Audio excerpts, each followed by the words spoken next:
Ahora, ya hablamos acerca de lo intrínseco, ¿cierto? Hablamos acerca de lo que existía, de la creación de una historia con base en lo que hay dentro de nosotros, adentro de nosotros. Ahora nos vamos para la afuera, es decir, vamos a hablar de lo extrínseco, que es igual de amplio e igual de grande. Igual de grande, sí, es una fuente de ideas igual de grande que lo intrínseco. Muchas veces la gente piensa que el afuera va a tener más ideas que lo intrínseco, que lo de adentro, pero es relativo dependiendo de las experiencias de cada persona. Entonces lo de afuera es muy sencillo.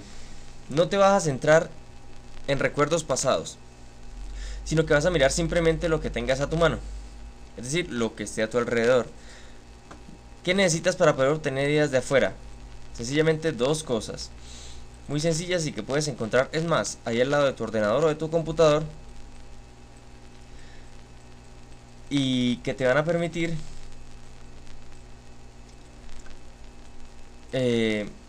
captar las ideas. Entonces necesitas una libreta y un bolígrafo. ¡Tatán! Eso es todo lo que necesitas. ¿Qué pasa? Vas a hacer, cuando tomas ideas de afuera, vas a hacer el papel de cámara fotográfica. Me explico. Vas a ir por la calle con tu libreta y tu bolígrafo, simplemente observando todo lo que esté pasando por la calle. Es decir, si vas caminando por la calle y ves un árbol y ves un gato en ese árbol, imaginemos que eso es un gato, lo escribes. Inmediatamente escribes. ¿Ok? Y una vez escrito, entra el papel de la transformación de un hecho cotidiano, de un hecho normal, en una idea que se convertirá en nuestro guión, en nuestro corto, en lo que sea que estemos escribiendo, en nuestra historia, en nuestra novela, bla, bla, bla. Tienes que entrar en dos papeles. Primero un papel observador, el que acabamos de decir. Vas observando por la calle todo lo que encuentres al lado tuyo, lo que esté cerca tuyo, lo observas, sin emitir juicios aún, simplemente lo escribes.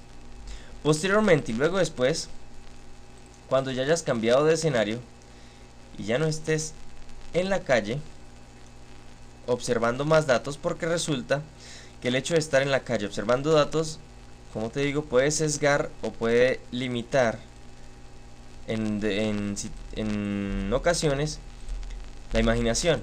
Entonces digamos que ya estás en tu casa, ¿cierto? Imaginemos que esto es una mesa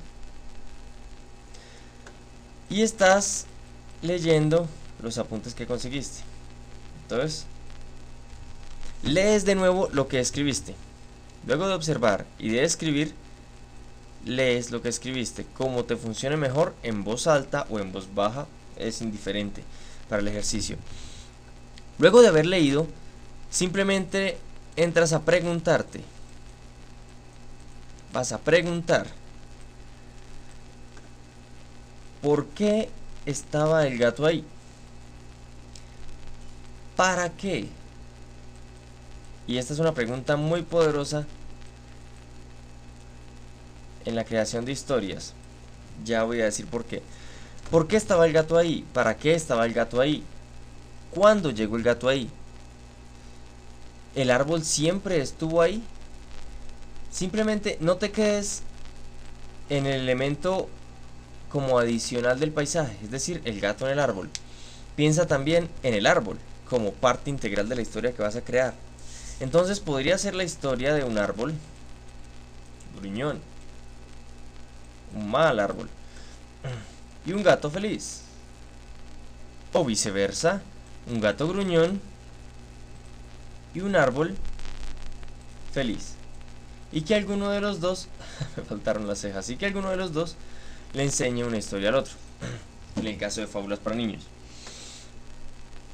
Podría ser la historia, si te gusta la ciencia ficción, de que ese gato no fuera de este mundo Entonces ahí respondemos la pregunta: ¿cómo llegó el gato ahí? Cayó de una nave, por decir algo. Si te gustan las historias de misterio, simplemente ese gato... bueno, ya llegamos a ya vamos a ir a ese punto, en especial de las historias de misterio, en el desarrollo de la idea.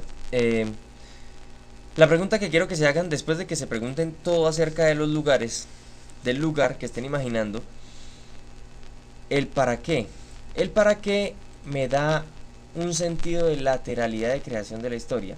Me explico mejor. Una historia regularmente se crea, como les dije, a través de principio, nudo y desenlace, como siempre nos han enseñado. Pero entonces, si yo simplemente pienso por qué el gato está ahí, porque se subió porque tenía hambre, es muy distinto a para qué el gato está ahí. Le da un elemento importante que va a cambiar el nivel de nuestras historias y de nuestros trabajos. Imaginemos que esto es una N y aquí dice intención. Es decir, le va a dar intención al momento. Entonces, ¿para qué el gato estaba ahí? Ya le está poniendo que el gato estuvo ahí a propósito. O ¿para qué el árbol estaba ahí? Está diciendo que el árbol debería estar ahí a propósito. Entonces, pensando no en por qué, sino en para qué, podemos obtener un punto de vista muy distinto que nos va a ayudar a la creación de una historia distinta, algo distinto a lo que tú has visto, a lo que se ha visto regularmente, simplemente en base a esa creación. Ahora, luego de haber obtenido ya la idea que necesitábamos, ya sea de adentro o de afuera, dependiendo de nuestras propias habilidades pues personales, vamos a tener en cuenta el desarrollo de esa idea. Entonces, ya, y para concluir vamos a hablar acerca del desarrollo. Desarrollo. Imaginemos que ahí dice desarrollo. Bien, vamos a hablar acerca del desarrollo de esa idea. Entonces, se nos había enseñado que una historia empieza con un inicio, hay un problema, viene la solución de ese problema y un desenlace, ¿cierto? Este esquema, incluso mirándolo desde aquí, es fácil de entender, pero a mí me gusta subdividirlo un poco más para entenderlo mejor. Tenemos un inicio, ¿cierto? En este inicio va a haber una situación y esa situación va a empezar a desarrollarse.